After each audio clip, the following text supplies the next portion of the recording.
Massachusetts has an opportunity to make history, and you can be a part of it. I'm Josh Hutchinson. Welcome to the Thing About Witch Hunts. And I'm Sarah Jack. Together with other community members, we co-founded the Connecticut Witch Trial Exoneration Project. We launched this podcast in 2022 specifically to support Connecticut's legislative efforts. And together with advocates like you, we successfully passed Connecticut's Witch Trial Absolution Bill in 2023. We're just people who saw an overlooked injustice and decided to do something about it.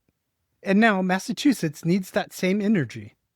On November 25th, 2025, Bill H. 1927 goes before the Massachusetts General Court. If the Joint Committee on the Judiciary moves it forward, it would go to the House of Representatives for a vote.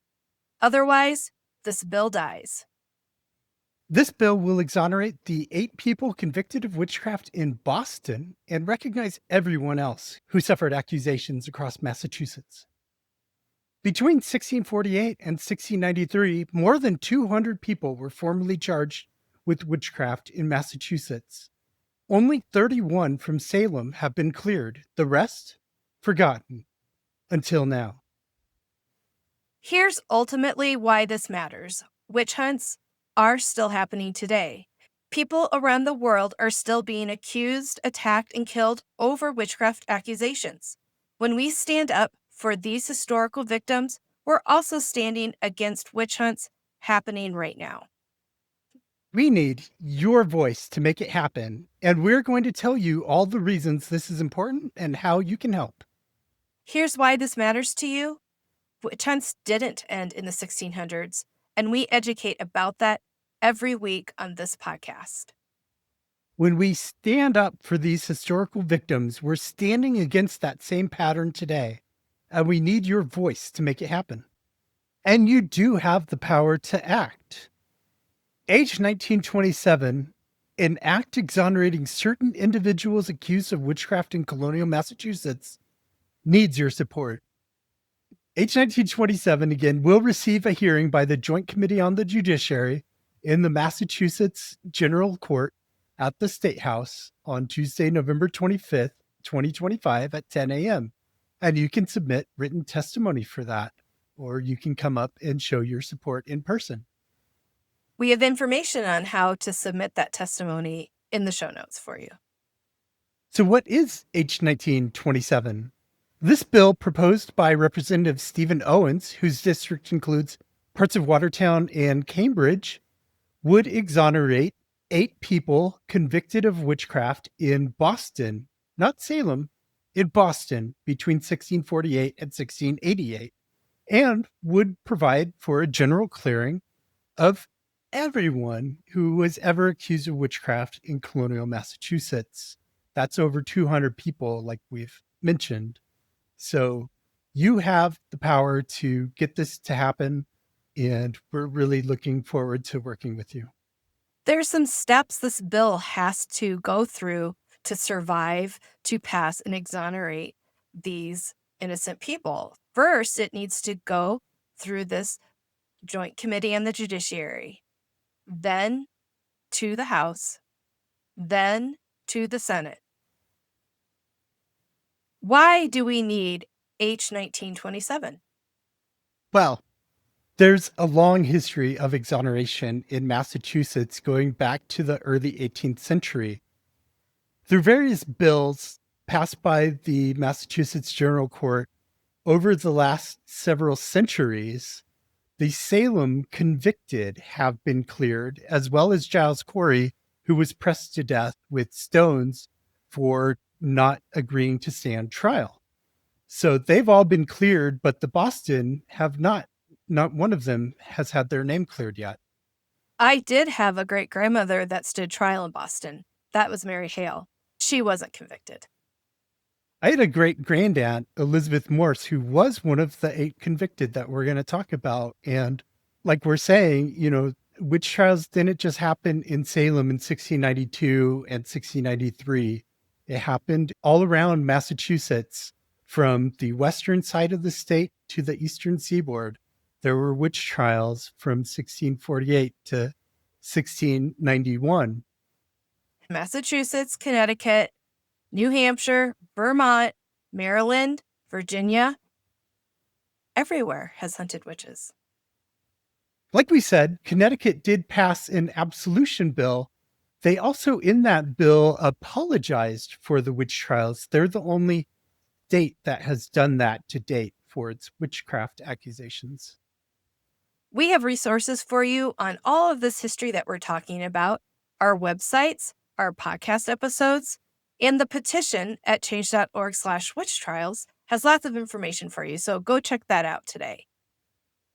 Yeah, let's talk for a minute about what a witch was in the 17th century.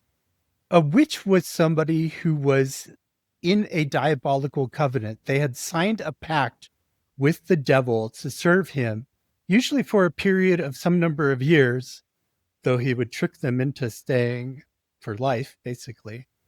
And so Allegedly, all of this is alleged. It's allegedly, nobody ever produced Satan's little book that he recorded the names in, or, showed hoof prints in the snow or anything that Satan would have left behind. But a witch was tied to this diabolical covenant. And since we know that people weren't covenanting with the devil, we know that everybody accused of witchcraft back then was actually innocent of what they were accused of. It was just neighbors accusing neighbors of causing their misfortunes and failures. one misunderstanding is sometimes that it might have been their religious practices that they were getting punished for. In these cases, this was not a religious persecution in that sense. Folk magic, English folk magic, which was, of course, a lot of the magic that would have been practiced, mostly secretly. They were not prosecuting for folk magic practices. It was for the devil.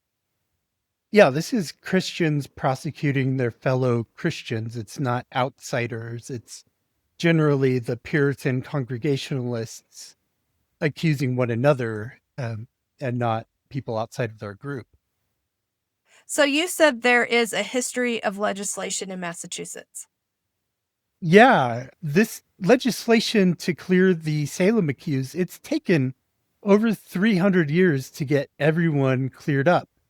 Back in 1703, 3 women had their names cleared, but then in 1711, 20 some more men and women and children, Abigail Hobbs, who was a 15-year-old girl, they got cleared. So that seemed at the time to cover everybody who needed it.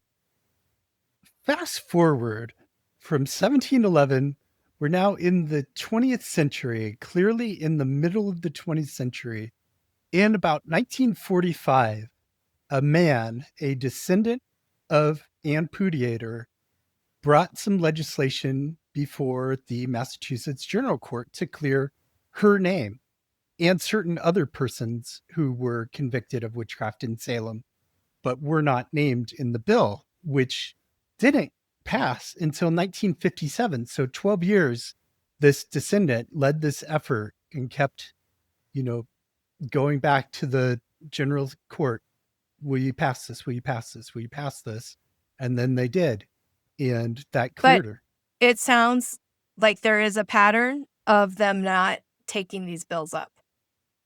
Not initially. It seems people have had to go back to the well on it. But you should have seen how much trouble it was in the 18th century to get the initial reversals of attainder passed. That took a lot of people's voices coming in to make it happen. And then in the 20th century, it's similar obstacles, and even in the 21st. Turning to the 21st century, those certain other persons got named. In 2001, 5 more women were named and cleared, exonerated. This effort was led by a college student at Salem State University. And then in 2022, the last person convicted in Salem was finally cleared. That's Elizabeth Johnson Jr. She was in the news a lot that year, so you may have heard about this. This effort was led by a teacher and her classes at North Andover Middle School. So here, these last two ones, you've got a college student and then middle school students doing the effort. Yeah. And that exoneration for Elizabeth Johnson Jr. took a lot of work. It didn't make it out of the committee. So this committee that H 1927 is up to see, although it would, of course, could have different legislators representing the committee this year. Elizabeth Johnson Jr. didn't make it past that committee. No. So the Joint Committee on the Judiciary, they need to file a favorable report on the bill so it will go to the House and go up for debate and a vote. Otherwise, the bill gets sent to study. And when it's in study, it's more or less invisible. It's not being actively worked on. So we really want this to get through committee. Yeah. And fortunately for Elizabeth Johnson Jr., her advocates got her attached to a budget bill. Yes. And Yeah. so she was ultimately cleared. She's been added into the 1957 resolution along with the women cleared in 2001. They were added to that, which cleared them along with Ann Pudiator and just gave them their names that they need. And so this bill now also names the 8 individuals that are accused. I do want to mention that you can read the 1957 resolution and H 1927 at our website, massachusettswitchtrials.org. Again, point you to that for a lot of resources about the Massachusetts witch trials. So, as I was saying, this bill adds 8 individuals to the 1957 resolution by name: Margaret Jones, Elizabeth Kendall, Alice Lake, Hugh Parsons, Eunice Cole, Ann Hibbins, Elizabeth Morse. and Goody Glover. Those 8. Their names are not cleared, but we can do something about this. Yeah. And this bill also, because we recognize that out of these over 200 people accused of witchcraft, there's still 180 some people, probably, other than these 31 who've had their names cleared for Salem. There's all these people accused of witchcraft who've not been acknowledged in legislation yet. So this provides for the clearing of those more than 200 people. We don't necessarily know the exact number because the records aren't entirely intact from the 17th century, but this would clear anybody who was accused in Massachusetts at any point in time. But these 8 by name. But 8 by name, and these by general stroke of the brush. Yeah. So that general stroke would include Tituba. She served months and months in prison and received no acknowledgement for that injustice. This would cover that. Yeah. Because these people, they've served the time in prison. They suffered. They went through the terrible conditions in there. There's so much sickness and heat and cold, and you don't have proper bedding or sanitation or food or anything in the jails at the time. So it was a really rough deal to get stuck in there. And another person who unfortunately got stuck in jail for about 7 months and really had a hard time with it because she was 4 years old was Dorothy Good. She's just a little baby girl stuck in a dungeon in chains for 7 months. Tiny little chains. They would have had chains on her. They made, special shackles for her wrists and ankles so that they could chain her and hopefully keep her specter from roaming and doing harm to people. I'd really like to see Dorothy receive this acknowledgement. Dorothy really needs it. Let's do this for her. Does this bill provide restitution or reparations? No, it does not provide for any payments to any parties, any descendant. Sorry, but this is about victims themselves. It's about acknowledging the injustice that was done and saying, hey, this shouldn't have happened. This was wrong. We know that. And does this finish then the exonerations for Massachusetts? This covers everyone. So if new people are discovered that have been accused, they're already in this legislation. The way that it's worded is that has a general provision for anyone accused of witchcraft. One of the things that we learned early on in the experience of working on the Connecticut witch trial victims is people really struggle to understand why a posthumous exoneration is significant. And there are so many reasons. When I'm out giving presentations in the community about historical witch trials and modern witch trials, I inevitably always get this question. Well, why do they need exonerated? So I think we should talk about some of those reasons. Yeah, let's talk first about generational and familial trauma. This injustice didn't just harm the people that were directly accused, it harmed everybody in their orbit because you're taking somebody out of that circle, at least for a period of time while they're in jail, permanently if they're executed. You're removing a piece of a family. So, of course, it's going to be a big trauma and ordeal for anybody who cares about that person and anybody who relies upon that person. That's a really great example, Josh. And I was thinking about, really see that in the modern witch hunts today, too, because entire families become outcasts, or a breadwinner or a protector is gone. So when people are hunted as witches, it just really destroys the family. Yeah. And some families were actually broken up in the witch trials because the parents were jailed or executed and the children had to be sent off to other homes to be raised. Did that happen to Reverend Barrow's children? It happened to Reverend Burroughs and to Samuel Ward Wells' children in the Salem witch trials. Which accusations are real colonial heritage? Sometimes I think we get the idea that because Salem was just so wild and it's this huge story, fact is stranger than fiction story kind of thing. I think we don't necessarily recognize that people were actually accusing each other of witchcraft all along. At the beginning of this episode, you mentioned that across the 17th century that these witch accusations were happening. And this is an injustice, and this is a behavior and a phenomenon that was literally present as our colonial history was unfolding. So we really need to recognize and acknowledge this isn't a behavior that communities should have.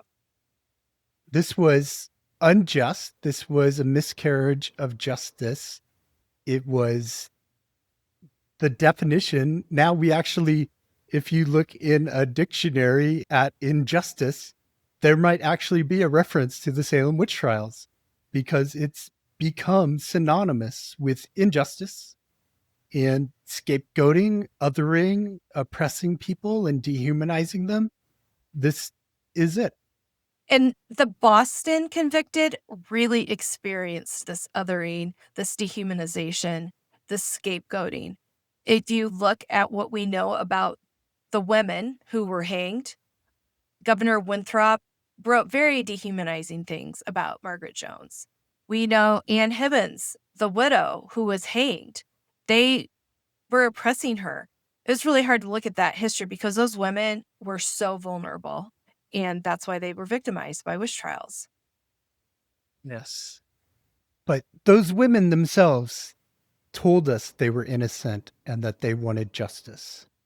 So Margaret Jones did not confess. But our voices today are still the ones saying, Margaret Jones is innocent. Let's clear her name. Witchcraft was a supernatural crime. It's not a crime that's provable in court. So, how could you be sure that somebody you were accusing of witchcraft actually did it?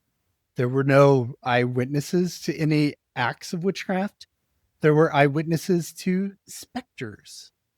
And specters are could be anything, They just were seeing ghosts, a ghost collection of stories. spots on the wall or a shadow in the corner.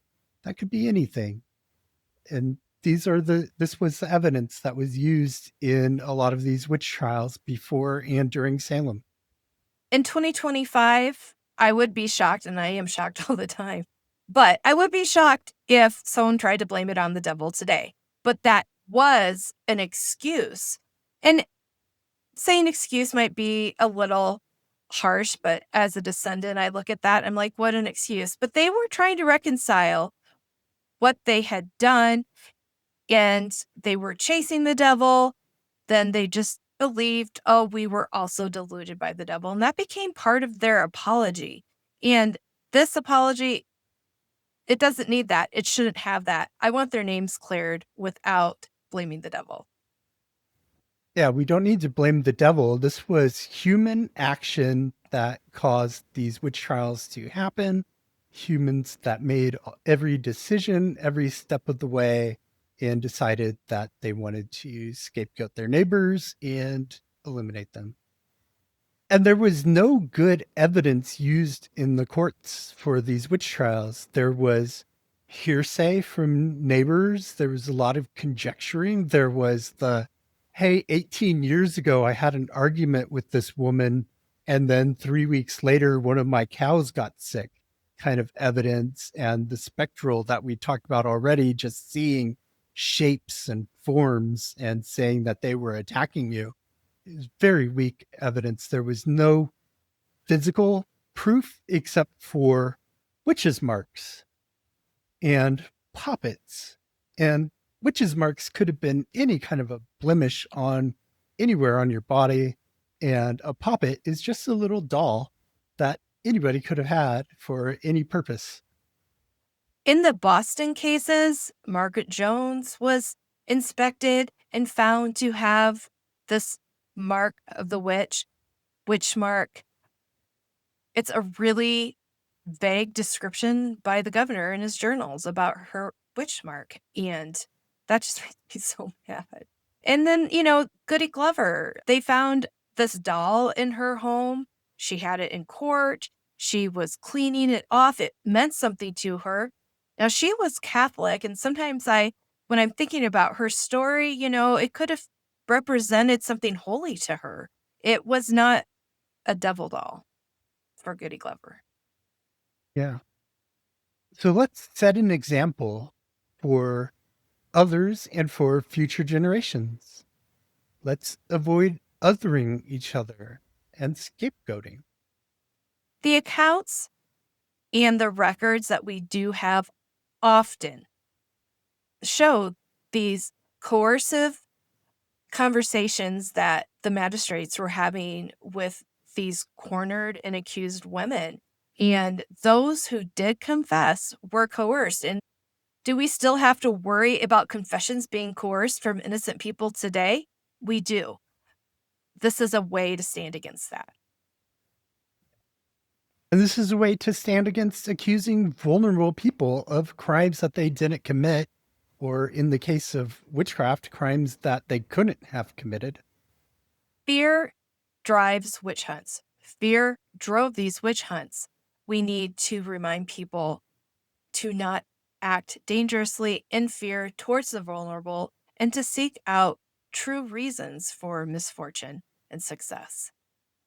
So, who supports H. 1927 to clear the names of the Massachusetts accused? Advocates take legislators, often it's descendants, but it's a whole community. This bill, it's sponsored by Stephen Owens of Cambridge and Watertown, and it's co-signed by Sally P. Cairns, William C. Galvin, and Natalie M. Higgins, also representatives in the general court. Descendants. There are, what do we want to say, millions of descendants of witch trial victims in this country and around the world. We don't necessarily know all the descendants, especially of those who were convicted in Boston. We know of some, but we know that there are ones that we can't find because of incomplete records, or there aren't records indicating clearly if there was a descendant. So it also takes the rest of us the rest of us in the community to say, this really was a blemish and we need to say sorry. You may notice the pins that Josh and I are wearing here. This is our project pin. You can buy those for a couple dollars. It's under $5 on Zazzle.com. And this is the Massachusetts Witch Hunt Justice Project support pin. The link to that's in the show notes and on our website. So why should you support H1927? You can honor the innocent victims. They were real people. They have real stories. You can get to know them through their real stories. We can recognize the injustice of the witch trials and move forward from there through education and discussion of what lessons can we learn from these witch trials and how do we avoid having them again. Mary Estee, one of the women hanged during the Salem witch trials, wrote a petition that is well known. I would dare to say famous. She wrote it to the magistrate. She recognized that she was condemned and going to die. She was a little too polite. I can say this because I'm her descendant. She was a little too polite, but I don't blame her because she had no agency. But she told them, even though you think you're right, if you continue in this way, more innocent people are going to die. And that is what is still happening today. There are refugees in camps in the country of Ghana. And if you go to Amnesty International Ghana, you can catch some YouTube videos of the survivors of witchcraft accusations. And one of them really caught my ear when I was listening to her. She was talking about how it's too late for her, but change needs to happen because of those who come before her. Over 300 years between Mary Estee and that survivor in Ghana, and they were essentially saying the same thing. Same thing.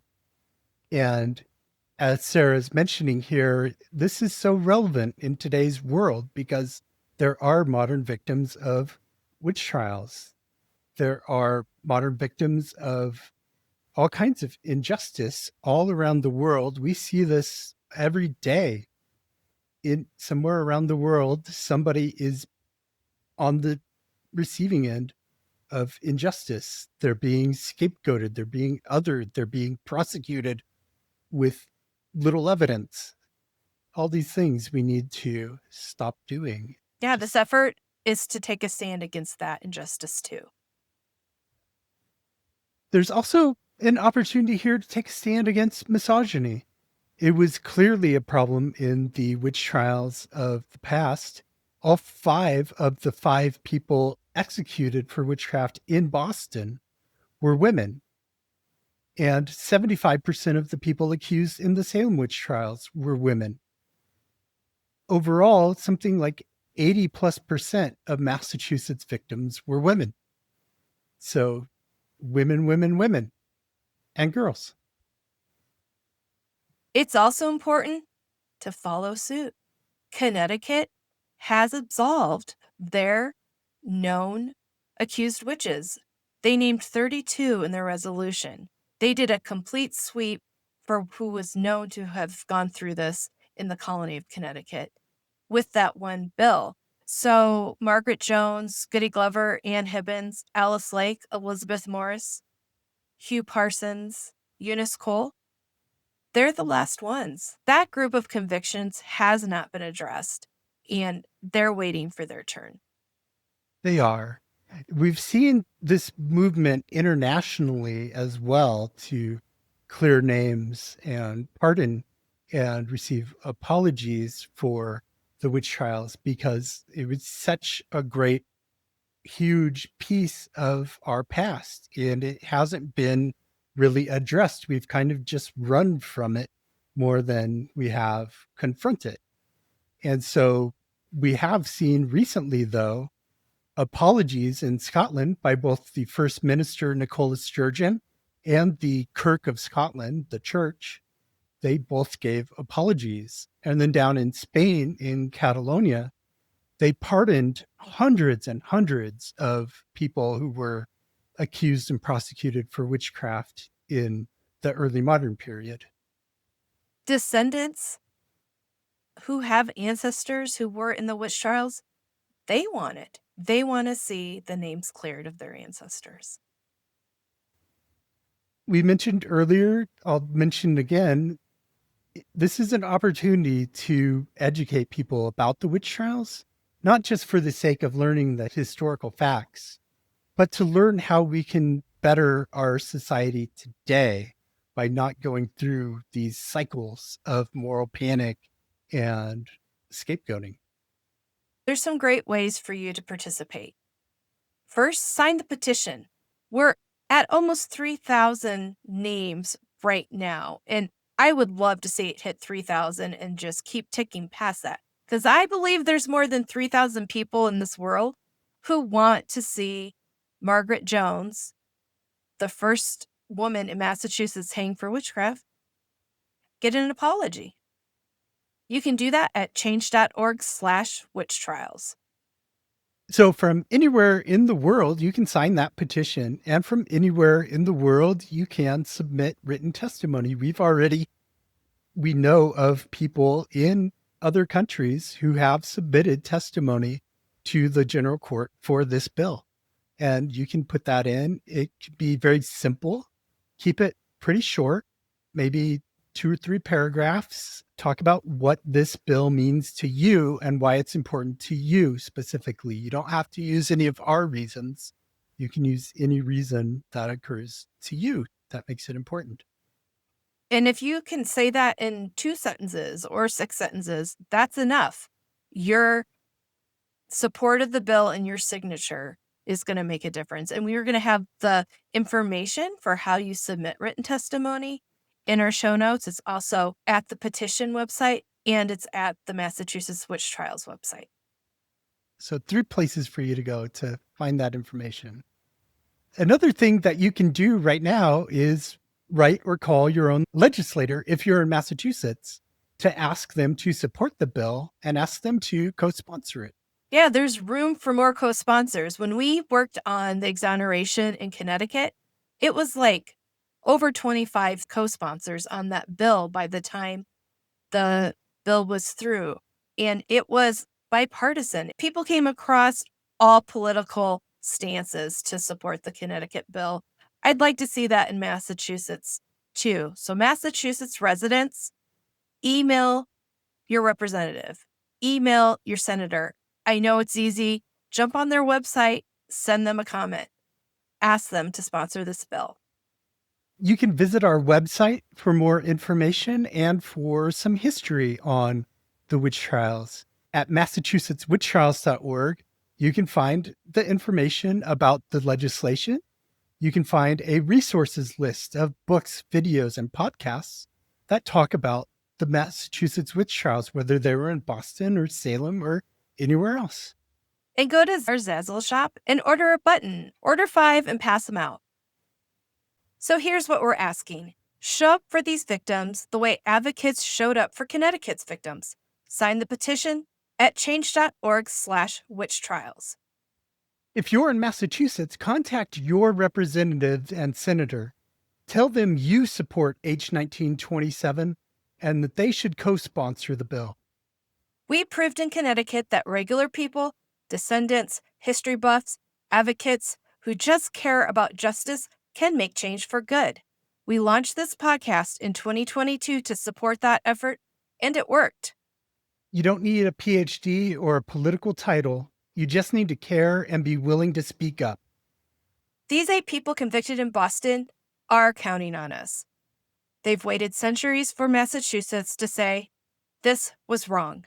Let's be the ones who finally say it together. Together, we can bring justice to Massachusetts witch trial victims. Visit massachusettswitchtrials.org to learn more and get involved. Because history isn't just something we study, it's something we can respond to. Have a great today and a beautiful tomorrow. And thank you for all of your support for H 1927. We love working with you. Thank you.